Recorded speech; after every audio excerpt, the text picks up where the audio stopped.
Commander Jake Morrison stood at the edge of the massive docking bay, staring at what had to be the most pathetic excuse for a spaceship he had ever seen.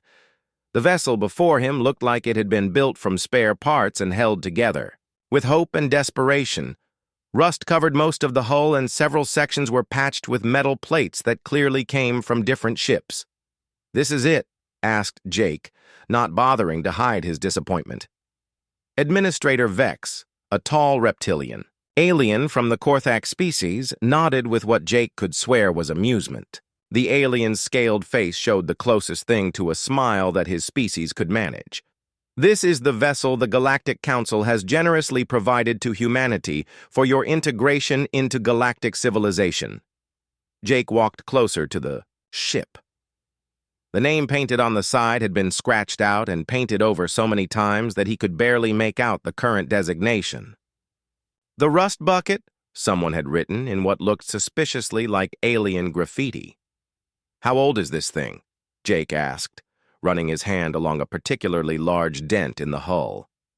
"Approximately 300 of your Earth years," Vex replied, his voice carrying that same tone of barely contained amusement. "It has served faithfully as a cargo hauler for the Mantid Collective until recently." What happened recently? The life support system began failing. The hyperdrive has not functioned properly in decades. The main computer crashes every few hours. Minor issues. Jake bit back his first response. He had been chosen to lead this mission precisely because he could keep his temper under control. Earth needed this ship, no matter how terrible it was. After first contact 6 months ago, humanity had been given a choice: accept the Galactic Council's terms for membership, including this gift of a starship, or remain isolated on Earth while the galaxy moved forward without them. The choice had not really been a choice at all. "I assume there are technical manuals?" Jake asked. Vex produced a small device that projected a holographic display.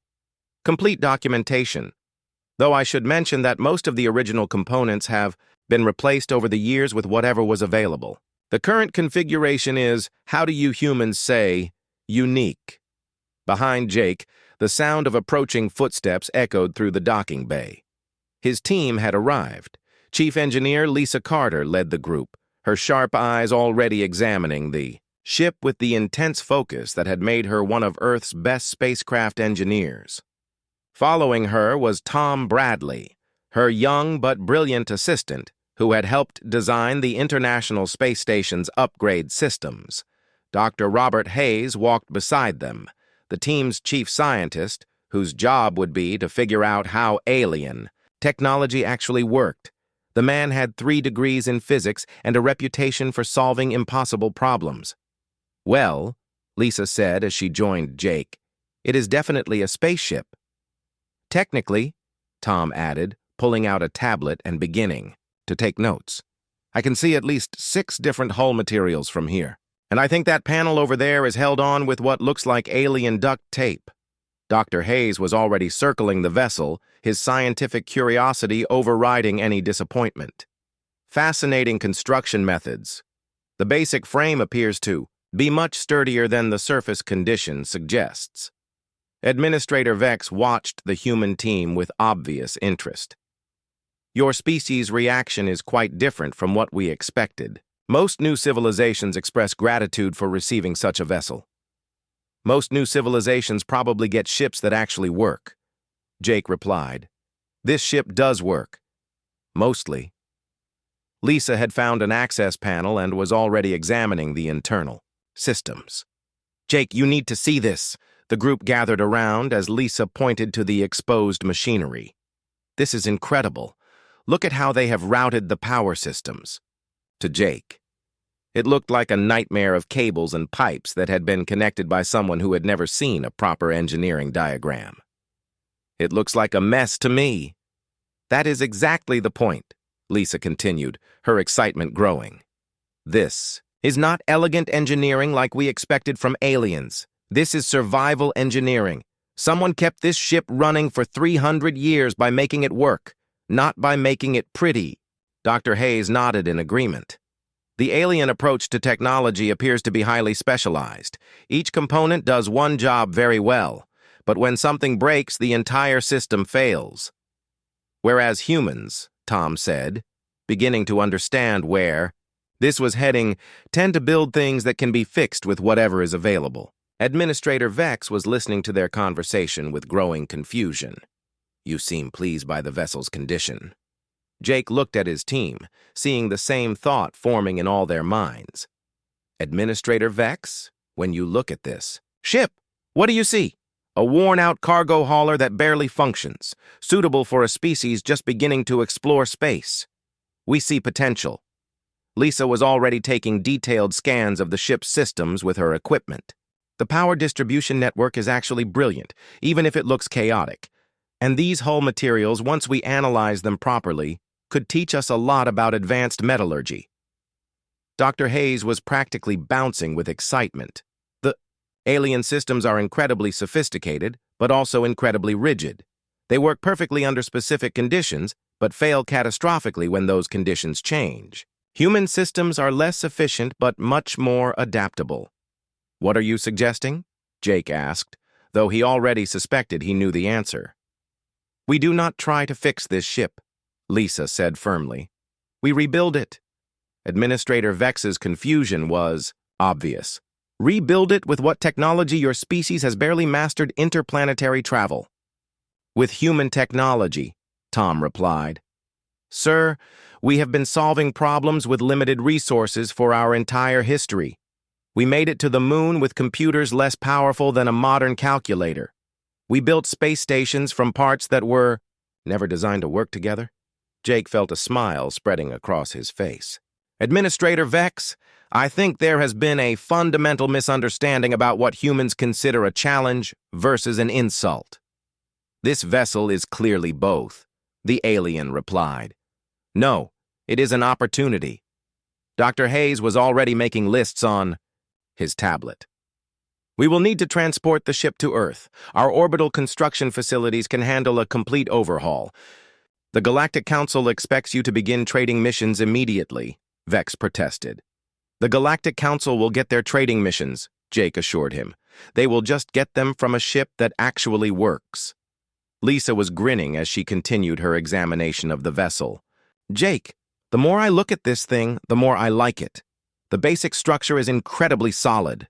Someone built this frame to last forever, even if everything else is falling apart. How long would a complete rebuild take? Jake asked. 6 months? Minimum.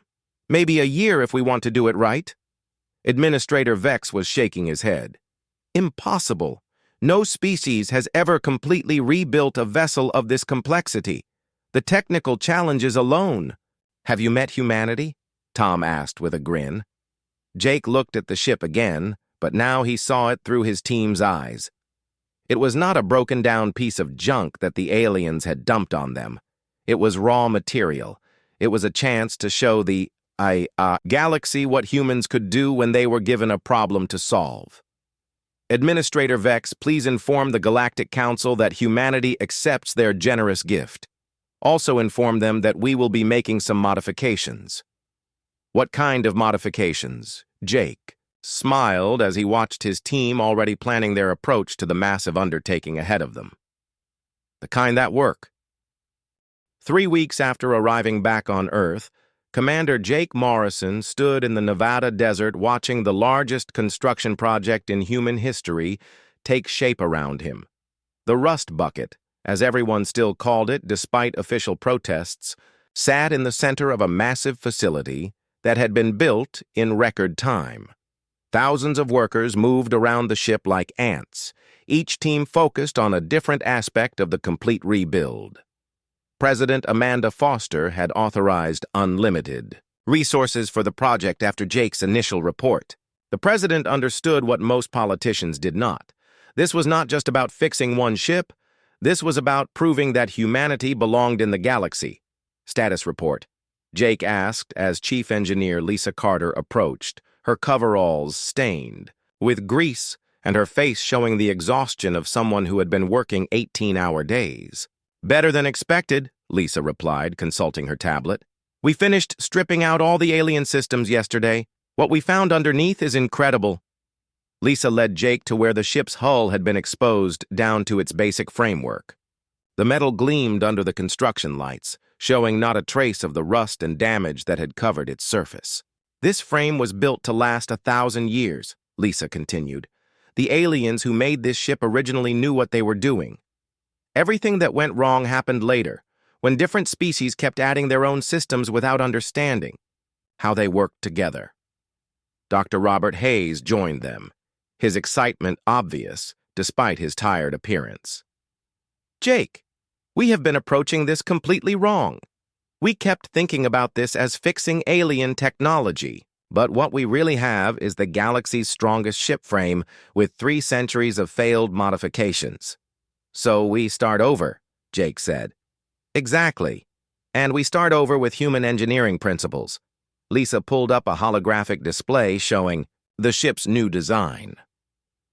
Look at this.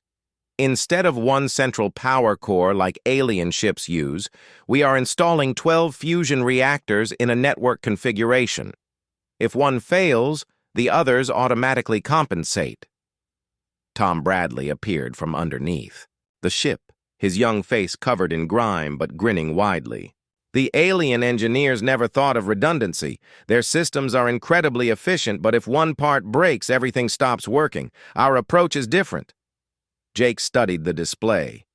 The new power system looked nothing like the clean, elegant alien designs he had seen in the Galactic Council's technical databases. Instead, it looked like something humans would build, practical, adaptable, and nearly impossible to completely disable. What about weapons? Jake asked. Colonel Brian Walsh, the team's weapons specialist, joined the group.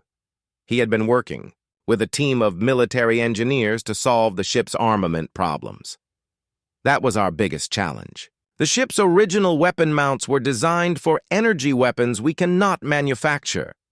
Brian led them to the ship's weapons testing area, where his team had been working on alternatives. So we designed something completely different. Magnetic acceleration systems. He showed them a prototype of the new weapon. It looked more like an industrial machine than a space weapon, but Jake could see the engineering brilliance behind it. This system can launch anything from tungsten rods to nuclear warheads at 12% of light speed, Brian explained. The aliens focus on energy weapons because they are clean and precise, but kinetic weapons at relativistic speeds carry more destructive power than anything in their arsenal. Dr. Hayes was nodding enthusiastically. The alien approach to combat assumes energy shields and deflector systems. They have no defense against physical projectiles moving at these speeds. Jake was beginning to understand the scope of what his team was accomplishing. You are not just rebuilding this ship. You are reinventing space combat. That is just the beginning, said a new voice behind them. Everyone turned to see Kevin Moore approaching. The young programmer had been brought on to the team for his expertise in distributed computing systems. His job was to solve the ship's computer problems, but he had gone far beyond his original assignment. The aliens use central artificial intelligence to control their ships, Kevin explained. One brain making all the decisions. Very efficient, but also very vulnerable. If you damage the central computer, the entire ship becomes helpless. Kevin pulled out his own tablet and showed them a complex network diagram. Instead, we are creating a distributed intelligence system. Thousands of smaller computers throughout the ship, all talking to each other and sharing information. Tom was studying the diagram with fascination. Like a neural network. Exactly. Each system can operate independently, but they work together to optimize performance. And if you destroy part of the network, the rest adapts and continues functioning. Lisa was shaking her head in amazement. Kevin, this is not just advanced. This is revolutionary. The idea came from gaming, actually, Kevin admitted. Massive multiplayer online games have been using distributed server networks for years. I just scaled up the concept. General Marcus Stone, who had been overseeing the military aspects of the project, approached the group. We have approval for the first test flight next week. Jake looked around at his team, seeing the mixture of exhaustion and excitement on every face. "Are we ready?" "The basic systems are operational," Lisa reported. "Fusion reactors are online and stable. Life support is functioning better than the original alien systems ever did. The magnetic acceleration weapons have passed all safety tests." Dr. Hayes consulted his notes. "Structural integrity is at 340% of original specifications. The new composite armor plating should be able to withstand impacts that would destroy conventional alien vessels. Navigation and communication systems are fully integrated," Tom added. "The distributed computer network is performing beyond all projections." Colonel Walsh nodded his approval. "Weapon systems are ready for combat testing. We have enough ammunition for a full engagement." Kevin looked up from his tablet. "The ship's AI network is learning and adapting faster than we expected. It is already optimizing systems in ways we had not programmed it to do." Jake felt a surge of pride as he looked at what they had accomplished. The rust bucket was gone, replaced by something that had never existed before in the galaxy. It was not an alien ship repaired with human technology. It was not a human ship built with alien materials. It was something entirely new. "What are we calling it?" Jake asked. Lisa smiled. "The crew has been calling it the Defiant." "The Defiant," Jake repeated, testing how the name sounded. "I like it." General Stone was already making preparations. "The test flight will take us to the edge of the solar system and back. If everything works as designed, we will be ready for our first real mission." Jake looked up at the ship that had been transformed over the past months. The Defiant looked nothing like the broken vessel they had started with. Its hull gleamed with new armor plating. Its weapon systems were ready for combat.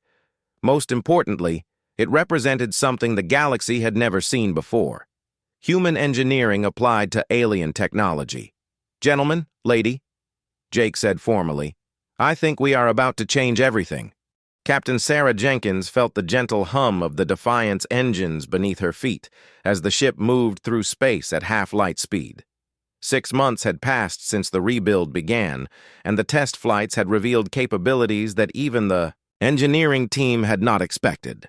What started as a desperate attempt to make a broken alien ship work had become something far more significant. "Status report," Sarah called to her bridge crew. Communications Officer David Miller looked up from his station with barely contained excitement. "Captain, the quantum entanglement communication system is working perfectly. We have instantaneous contact with Earth from 12 light years away." Sarah nodded, though she was still amazed by what her crew had accomplished. David had taken Kevin Moore's distributed computer idea and applied it to communications. Instead of relying on faster-than-light radio signals like alien ships used, the Defiant could coordinate its systems across impossible distances in real time. "Weapons status?" Sarah asked. Lieutenant Rebecca Foster, who had designed the ship's point defense system, was monitoring multiple screens at once. "All magnetic acceleration systems are online and ready. We have successfully tested the defensive grid at full power." Sarah remembered the first time they had seen Rebecca's system in action. What looked like thousands of tiny cannons covering the ship's hull had created a barrier of projectiles that could stop incoming missiles, energy blasts, and even small asteroids. The alien concept of energy shields suddenly seemed primitive compared to a wall of tungsten moving at incredible speeds. Dr. Eric Thompson, the ship's psychologist, was studying crew performance data on his tablet.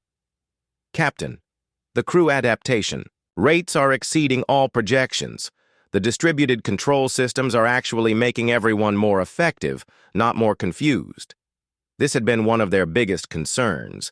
Alien ships were controlled by small crews working with centralized computers.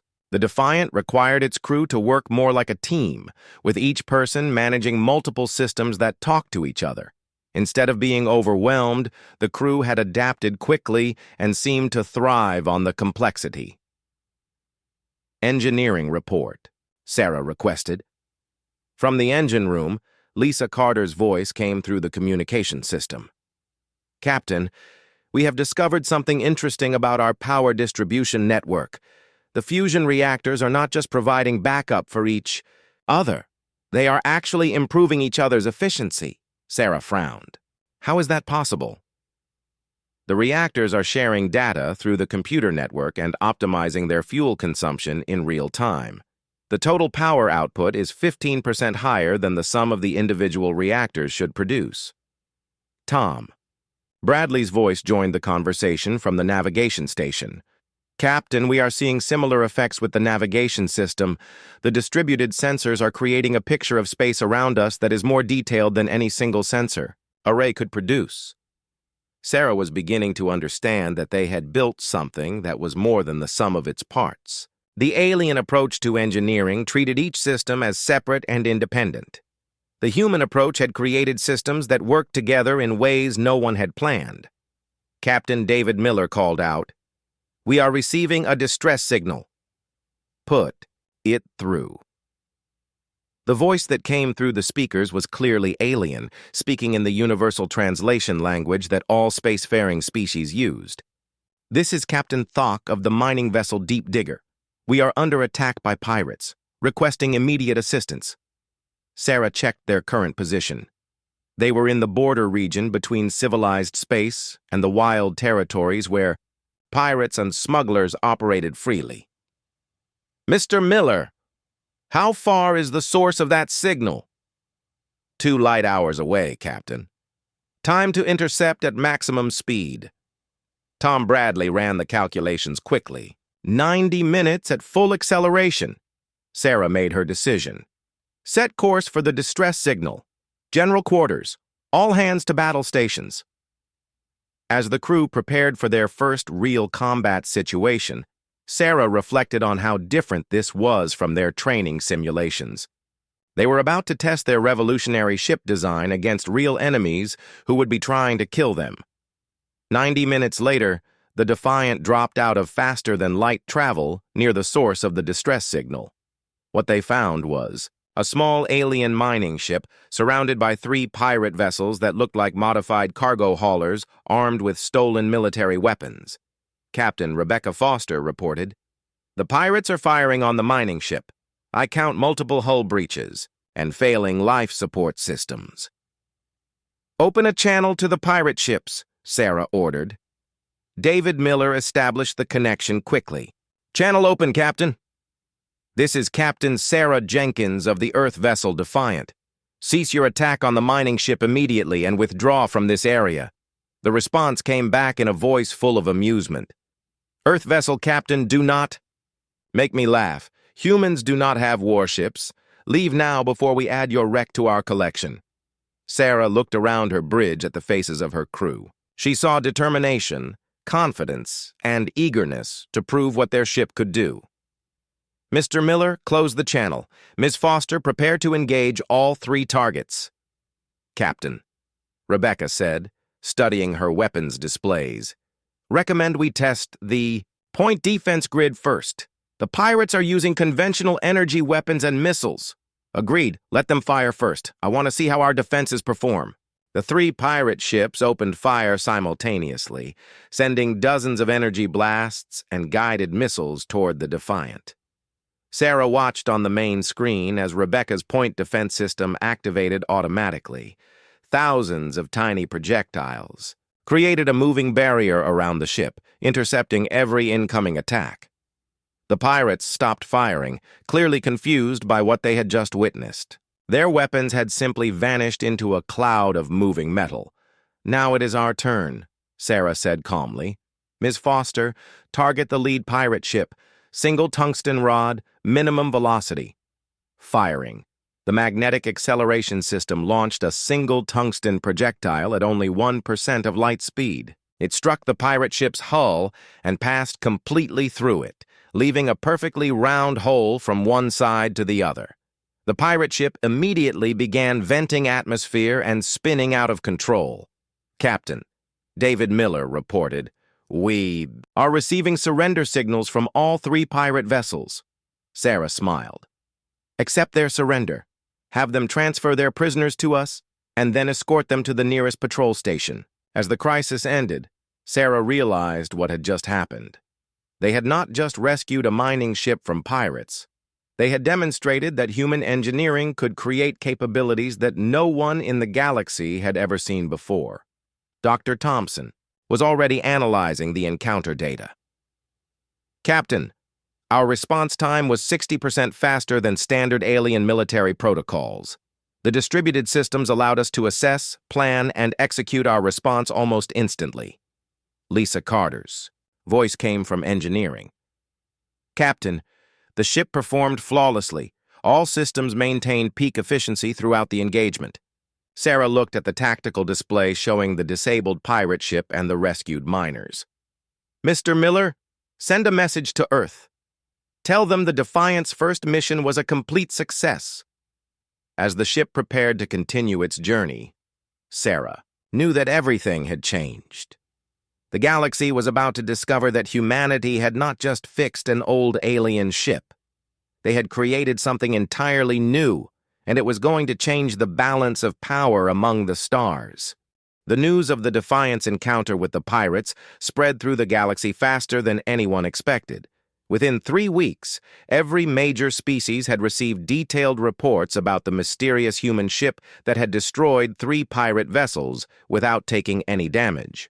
The Galactic Council was demanding answers, and several alien governments were asking uncomfortable questions about how humanity had acquired such advanced technology. Captain Sarah Jenkins stood on the bridge of the Defiant as it approached the Kepler 442 system, where Earth's diplomatic mission was supposed to establish trade relations with the insectoid mantid collective. The negotiations had been going poorly for months, with the mantids treating human representatives with barely concealed contempt. Captain Communications Officer David Miller announced, "We are being hailed by 3 mantid warships." Sarah looked at the tactical display.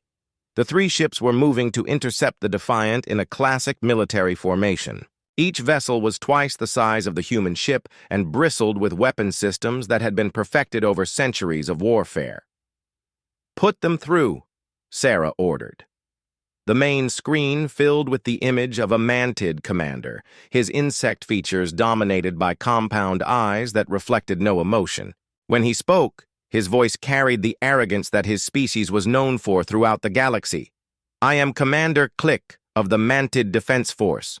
You will immediately stop your vessel and prepare to be boarded for inspection." Sarah kept, her voice calm and professional. "This is Captain Sarah Jenkins of the Earth vessel Defiant. We are on a diplomatic mission authorized by the Galactic Council. We do not consent to boarding." Commander Click's mandibles clicked in what Sarah recognized as mantid laughter. "Human, your species has no authority in this region of space. You will submit to inspection or be destroyed." "We decline both options," Sarah replied firmly. The mantid commander seemed genuinely surprised by her response. "You refuse, I will give. You want final warning, submit now or face the consequences." Sarah looked around her bridge crew, seeing the same calm determination on every face. They had trained for this moment during countless simulations. But now, it was real. "Mr. Miller, close the channel. All hands to battle stations." The 3 mantid warships immediately began firing their plasma cannons. Bright green energy bolts streaked toward the Defiant at incredible speed. Sarah watched calmly as Lieutenant Rebecca Foster's point defense system activated automatically. The incoming plasma bolts disappeared into a cloud of moving tungsten projectiles. The mantids had clearly expected their first salvo to disable or destroy the human ship. Instead, their weapons were completely neutralized. "Interesting," Sarah said quietly. "Ms. Foster, return fire. Let us show them what human engineering can accomplish." "Targeting the lead vessel," Rebecca reported, firing 1 tungsten rod at 8% light speed. The magnetic acceleration system launched its projectile with no visible flash or sound. On the main screen, Sarah watched as the tungsten rod struck the mantid warship's energy shields. The shields, designed to deflect energy weapons, offered no resistance to the physical projectile moving at relativistic speed. The rod punched through the alien vessel's hull like it was made of paper. Secondary explosions erupted along the ship's length as critical systems were destroyed. Within seconds, the proud Mantid warship was a drifting wreck, Captain David Miller reported, his voice tight with excitement. The other two Mantid ships have stopped firing. They are requesting communication. Put them through. Commander Click's image returned to the screen, but his arrogance had been replaced by something approaching fear. What weapon was that? How did you penetrate our shields? Sarah smiled coldly. Standard human kinetic projectile. Your shields are designed for energy weapons. We prefer a more direct approach. This is impossible. No species uses kinetic weapons in space combat. They are too primitive, too slow. Slow, Sarah asked. Miss Foster, what was the velocity of that projectile? 8% of light speed, Captain. 24,000 kilometers per second. Commander Click's compound eyes seemed to lose focus as he processed this information. That is not possible. The wreckage of your lead ship suggests otherwise, Sarah replied. Now, Commander, let me make something clear. We are here on a diplomatic mission. We have no desire for conflict, but if you continue to threaten us, we will defend ourselves. The remaining Mantid ships began backing away from the Defiant. Sarah could see the confusion and fear in Commander Click's posture as he struggled to understand what had just happened. You will answer for this attack on Mantid vessels, he finally managed to say. We defended ourselves against an unprovoked attack, Sarah corrected. The battle recordings will show that you fired first. I suggest you report accurately to your superiors. The Mantid ships continued their retreat, leaving the debris of their destroyed companion floating in space. Sarah ordered her crew to begin rescue operations for any survivors, though the tungsten rod had caused such massive damage that few Mantids could have survived. Dr. Eric Thompson approached Sarah as the crisis ended. Captain, this engagement is going to have major consequences. We just demonstrated that human military technology is superior to one of the galaxy's major powers. Sarah nodded as she watched the rescue operations on the main screen. Eric, I think that was the point. Earth needed to establish that we are not helpless newcomers who can be bullied by every alien species with a few warships. Tom Bradley was analyzing the tactical data from the engagement. Captain, our weapons performance exceeded all projections. The kinetic penetration was 90% more effective than our simulations predicted. Why is that? Sarah asked. Lisa. Carter's voice came from engineering. Captain, I think it is because alien hull materials are optimized for energy weapon resistance. They actually conduct kinetic energy more efficiently than our test materials did. So their own technology worked against them, Sarah mused. Exactly. Their hulls are designed to disperse heat and electromagnetic energy. But kinetic energy at these velocities creates different types of stress that their materials cannot handle. David. Miller looked up from his communication station. Captain, we are receiving priority messages from Earth, the Galactic Council, and at least 12 other alien governments. Word of this engagement is spreading fast. Sarah took a deep breath. She knew that everything was about to change. The bow. Defiant had just proven that humanity was not going to be pushed around by alien powers, but she also knew that this victory would bring new challenges. Mr. Miller, send a message to Earth. Tell them that our diplomatic mission to the Mantid Collective encountered some unexpected obstacles, but that we successfully defended ourselves and are continuing with our objectives. What about the alien governments? David asked. Sarah smiled grimly. Tell them that humanity is interested in peaceful relations with all species who approach us with respect. Those who choose hostility will discover that humans are very good at solving problems. As the Defiant continued toward its destination, Sarah knew that the galaxy would never look at humanity the same way again. The broken alien ship they had been given as an insult had become the foundation for a new kind of power that no one had seen before. The destruction of a mantid warship by the human vessel Defiant sent shockwaves through the galactic political system. Within days, emergency sessions were being held in capital cities across dozens of star systems. The footage of a tungsten rod punching through advanced alien shields like they were tissue paper had been viewed billions of times. Admiral Voss of the Draconian Empire stood before the holographic display in his flagship's war room, studying the tactical analysis of the human weapon for the 100th time. The reptilian warrior had built his reputation on understanding and countering new military technologies, but this human approach to combat was unlike anything in the galactic. Military databases. Analysis, Admiral Voss demanded of his tactical officer. Sir, the human projectile carried kinetic energy equivalent to a small nuclear weapon, but with perfect precision. Our shields, and those of every major military power, are designed to deflect energy attacks. Against physical projectiles at these velocities, they are worthless. Admiral Voss studied the data showing how easily the human weapon had destroyed the mantid ship. The Draconians had spent centuries building their empire through superior military technology and ruthless tactics. The idea that a primitive species, like humanity, could threaten that dominance was unacceptable. How many human ships are there? He asked. Intelligence reports suggest only 3 vessels of this type, all based on the same modified alien hull. However, we have detected increased construction activity in the human home system. Admiral Voss made his decision. Prepare the Third Fleet for immediate deployment. We will eliminate this threat before it can spread. 3 months later, Captain Sarah Jenkins received an urgent message while the Defiant was conducting routine patrol operations near Jupiter. Admiral Marcus Stone's image appeared on the communication screen, his expression grim. Sarah, we have a problem. Long-range sensors have detected a Draconian fleet approaching Earth. 12 warships, including their flagship Dominator. They are demanding that we surrender the Defiant and submit to Draconian oversight. Sarah felt her stomach tighten. The Draconian Empire was the most powerful military force in the galaxy. Their ships were larger and more heavily armed than anything humanity had encountered before. What are our orders, Admiral? She asked. President Foster has authorized you to engage the enemy fleet.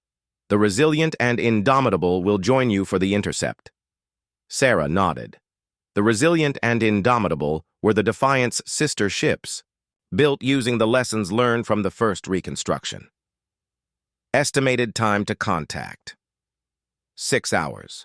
The Draconian fleet will reach Earth's defensive perimeter in 18 hours if we cannot stop them. Sarah turned to her crew as the communication ended. All hands to battle stations. Mr. Miller, signal the Resilient and Indomitable. We are moving to intercept. The 3 human ships met at the predetermined coordinates near Jupiter's largest, Moon. Sarah opened a channel to the other 2 vessels, seeing the faces of Captain Robert Hayes commanding the Resilient and Captain Lisa Carter commanding the Indomitable. Status report, Sarah requested. All systems operational, Robert reported. The new quantum entanglement network is functioning perfectly. We have instantaneous coordination between all 3 ships. Lisa nodded her agreement. Weapons systems are ready. We have full ammunition loads, including the new nuclear penetrator rounds. Sarah studied the tactical display showing the approaching Draconian fleet. 12 ships against 3 seemed like impossible odds, but she remembered what her crew had accomplished against the pirates and the mantids. Here is the plan, Sarah announced. We use Jupiter's gravity well and the asteroid belt to our advantage. The Draconians fight in formation because their centralized command systems require it. We fight as independent units that can coordinate instantly. The battle began 2 hours later when the Draconian fleet emerged from faster-than-light travel near Jupiter. Admiral Voss immediately deployed his ships in the classic wall formation that had brought the Draconians victory in hundreds of battles. Human vessels. Admiral Voss transmitted. You are outnumbered 4-1. Surrender now, and your deaths will be quick. Sarah's response was broadcast on all frequencies. "Admiral Voss, you are trespassing in Earth's solar system. Withdraw immediately or face the consequences." The draconian admiral's laughter echoed across space. "You dare threaten the Third Fleet with 3 primitive vessels? Begin the attack." The draconian ships opened fire with their massive plasma cannons, sending streams of superheated energy toward the human vessels. But Sarah had positioned her ships near Jupiter's radiation belts, using the planet's magnetic field to disrupt the enemy's targeting systems. The 3 human ships scattered in different directions, their distributed command systems allowing them to coordinate without revealing their positions to enemy sensors. The Defiant dove toward Jupiter's atmosphere, while the Resilient and Indomitable used the asteroid belt for cover. Admiral Voss found himself fighting an enemy that refused to follow the rules of space combat. Instead of meeting his formation, with their own formation, the humans were fighting like pirates, using the environment to their advantage. "Sir," his tactical officer reported, "we cannot maintain target locks on the human vessels. They are using Jupiter's magnetic field to hide their signatures." "Then we will destroy everything in this system," Admiral Voss snarled. "Concentrate fire on the largest asteroid clusters." But as the draconian ships moved to execute this order, they fell into Sarah's trap. The human vessels had been laying nuclear mines disguised as asteroid debris throughout the battlefield. When the enemy ships moved into the killing zone, Sarah gave the signal. "Now," she transmitted to her sister ships. Dozens of nuclear weapons detonated simultaneously around the draconian formation. The aliens had expected conventional space combat, not the kind of 3-dimensional warfare that humans had developed for fighting in asteroid fields and planetary systems. 3 draconian ships were destroyed instantly. 4 more were heavily damaged and falling out of formation. Only the flagship Dominator and 4 escort vessels remained combat effective. "Impossible," Admiral Voss muttered as he watched his proud fleet being torn apart by tactics he had never encountered. Sarah's voice came across the communication channel. "Admiral, your formation fighting works well against other aliens, but humans do not fight in formations. We fight to win." The 3 human ships emerged from their hiding places and began their final attack. Their magnetic acceleration weapons launched tungsten rods and nuclear penetrators at the remaining draconian vessels. The enemy ships, designed to fight other energy weapon-equipped fleets, had no defense against the human kinetic weapons. The flagship Dominator tried to retreat, but the Defiant was already moving to intercept. Sarah's final shot was a single tungsten rod that pierced the draconian flagship from bow to stern, killing Admiral Voss and crippling his ship. Within minutes, the most powerful fleet in draconian history had been reduced to wreckage and fleeing survivors. The 3 human ships had not suffered significant damage. Dr. Eric Thompson was analyzing the battle data as the engagement ended. "Captain, our response coordination was over 300% faster than standard alien military protocols. The distributed command system allowed us to execute complex tactical maneuvers that would be impossible for centralized fleets." Sarah looked at the tactical display showing the destruction of the draconian Third Fleet. "Mr. Miller, send a message to all alien governments. Tell them that humanity is willing to discuss peace with anyone who approaches us respectfully. Those who choose war will discover that humans are very good at it." As the 3 human ships began rescue operations for draconian survivors, Sarah knew that the galaxy would never be the same. The most powerful military empire in known space had just been defeated by 3 ships built from salvaged alien technology and human ingenuity. 6 months after the destruction of the draconian Third Fleet, Ambassador Helen Ross walked through the corridors of the Galactic Council chambers with confidence that would have been impossible a year earlier. The same alien representatives, who had once looked at humans with contempt, now watched her with a mixture of respect and fear. The council chambers buzzed with nervous energy as representatives from dozens of species waited for the session to begin.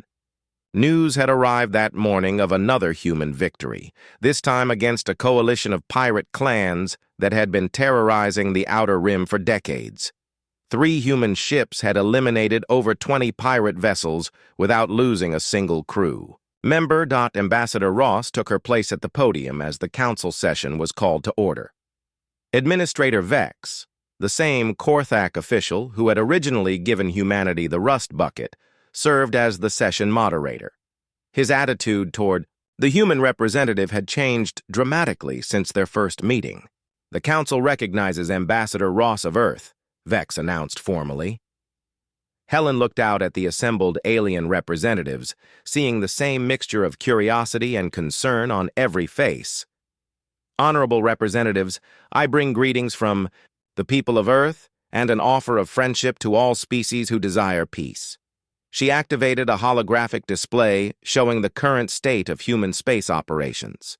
In the past year, human vessels have eliminated pirate threats in 12 star systems, rescued the survivors of 15 different species from various disasters, and established peaceful trade relations with over 30 governments. The Mantid representative, Commander Click, spoke up from his position in the assembly. Ambassador Ross, your species' military capabilities have exceeded all projections. The Council is concerned about human expansion into galactic affairs. Helen smiled diplomatically. Commander Click, humanity has no desire for conquest or domination. We seek only to protect ourselves and assist others who request our help. The representative from the Altarian Republic raised his hand. Ambassador, we have received reports that Earth is constructing additional warships. How many vessels does humanity intend to build? Currently, we have 50 ships under construction in orbital facilities around Earth and Mars, Helen replied. Each vessel is built using the same principles that guided the construction of the Defiant, human engineering applied to alien technology with an emphasis on crew safety and mission effectiveness. A murmur of concern rippled through the assembly. 50 human warships represented more firepower than most major governments possessed. The Draconian representative, Admiral Orcs, who had replaced the deceased Admiral Voss, stood to address the assembly. The Draconian Empire wishes to express our desire for peaceful relations with humanity. We have learned that human military tactics are unlike anything in our experience. Helen nodded graciously. The Draconian Empire is welcome to join the growing number of species who have chosen cooperation over conflict with humanity. Administrator Vex called for order as the discussion continued. Ambassador Ross, the Council wishes to offer humanity full membership status, including access to advanced galactic technologies and preferred trading partnerships. Helen considered the offer carefully. Earth's leadership had anticipated this moment and prepared her response. The Council's offer is generous, but humanity must respectfully decline most of the advanced technology transfers. The alien representatives looked confused. Every species that joined galactic civilization eagerly sought access to superior alien technology. We have learned that human engineering approaches produce different results than traditional galactic methods, Helen explained. Our distributed systems, redundant design principles, and adaptive technologies work best when developed using human scientific methods. The representative from the peaceful Centauri Federation asked the question that everyone was thinking. Ambassador, does humanity intend to share its military technologies with allied species? Helen's response had been carefully prepared by Earth's leadership. Humanity is willing to provide defensive technologies to species facing pirate attacks or aggressive neighbors. However, our offensive capabilities will remain under human control. This announcement caused excited discussions throughout the chamber. The idea that humanity would protect smaller species from aggression was unprecedented in galactic history. Meanwhile, in Earth's orbital shipyards, Captain Sarah Jenkins watched the construction of humanity's new flagship. The Phoenix was 3, times larger than the Defiant, and incorporated every lesson learned from 2 years of human space operations. Admiral Marcus Stone joined her at the observation window as work crews moved around the massive vessel. "Sarah, the Phoenix represents everything we have accomplished since we received that broken alien ship." Sarah nodded as she watched the final hull plates being installed. "Admiral, when I first saw the rust bucket, I thought it was an insult. Now I realize it was the best thing that ever happened to humanity." "How so?" Marcus asked. "If the aliens had given us working technology, we would have tried to copy it. Instead, they gave us a problem to solve. And humans are very good at solving problems. The Phoenix's design incorporated revolutionary advances in every system. Its distributed intelligence network was so sophisticated that the ship could operate effectively even if 90% of its components were destroyed. The magnetic acceleration weapons could launch projectiles at 20% of light speed, making them effectively unstoppable by any known defense. Most importantly, the Phoenix and its sister ships represented a new philosophy of space warfare. Instead of the rigid formations and centralized control that characterized alien fleets, human vessels fought as coordinated swarms that adapted to any situation. Tom Bradley, now serving as the Phoenix's chief engineer, approached Sarah and Marcus with a tablet full of technical specifications. "Captain Admiral, the first batch of Phoenix-class ships will be ready for deployment next month. We have requests for assistance from 18 different star systems." Sarah smiled as she looked at the list. "Mostly pirate problems. And 3 requests for protection from aggressive neighbors," Tom confirmed. "Word is spreading that human ships can defeat any conventional fleet. Admiral Stone made a decision that would reshape galactic politics. Tom, inform the requesting governments that humanity accepts their requests for assistance. The Phoenix fleet will begin operations immediately upon completion." As the 3 humans watched construction continue on the massive warship, they knew they were witnessing the birth of a new era. The galaxy's worst spaceship had become the template for its most powerful fleet. 6 months later, Admiral Sarah Jenkins stood on the bridge of the Phoenix as it led a fleet of 20 human warships toward the Outer Rim. Reports had arrived of a massive pirate confederation that was threatening to overrun an entire sector. Local governments had requested human intervention after their own fleets proved inadequate. Admiral Communications Officer David Miller reported, "We are receiving surrender signals from the pirate fleet. They are requesting terms." Sarah looked at the tactical display showing over 60 pirate ships fleeing in all directions from the approaching human fleet. "Mr. Miller, inform the pirates that humanity accepts their surrender. They will be escorted to the nearest patrol station for processing." Dr. Eric Thompson, now serving as the fleet's diplomatic advisor, approached Sarah with a smile. "Admiral, we have achieved strategic victory without firing a shot. The pirates' reputation for ruthlessness means nothing when faced with human, military capability." Sarah nodded as she watched the pirate ships forming up for escort to captivity. "Eric, I think we have moved beyond proving ourselves. Now we are setting the standard for what civilized behavior looks like in this galaxy." As the Phoenix fleet began the process of restoring order to the Outer Rim, Sarah reflected on how far humanity had come. They had started with a broken alien ship that nobody wanted. Through human ingenuity, determination, and refusal to accept limitations, they had built something that no alien species had ever achieved. A fleet that fought not for conquest, but for protection of the innocent. The rust bucket was now preserved in Earth's orbital museum, displayed as the foundation stone of humanity's galactic civilization. Children from across the solar system came to see the battered old ship and learn how their species had turned the galaxy's worst spaceship into proof that humans could overcome any challenge.